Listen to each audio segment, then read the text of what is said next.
Après la politique de la chaise vide, il y a quelques mois, c'est désormais une affluence massive qui s'est vue ce matin à Punaouia.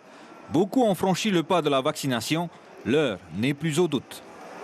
Moi et ma femme, on est venus justement de la presqu'île pour se protéger, non seulement moi et ma femme et la population, et surtout nos parents. On ne peut pas attendre que ça s'empire et qu'on regrette par la suite. Moi, j'accompagne juste mes deux garçons. Moi, je l'ai déjà fait le vaccin, les 2 vaccins.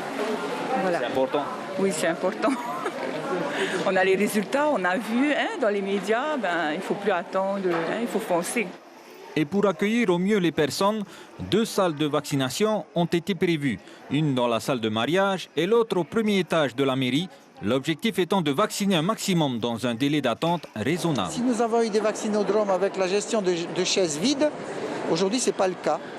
Et c'est gratifiant pour nous, et notamment pour la centaine de personnes qui est mobilisée depuis 48 heures et aujourd'hui pour faire fonctionner ce genre d'événement.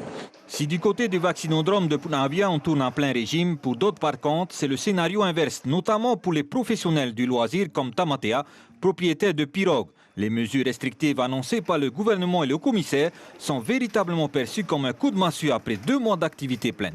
C'est bien beau, ils nous catégorisent dans le pirogue à bringue, mais c'est pas que ça, quoi. En plus, on a des tables, il y a l'espace comme tu peux le voir, on met des tables assises de 6 personnes, comme dans les restos, on est en plein air, et nous, on nous bloque directement.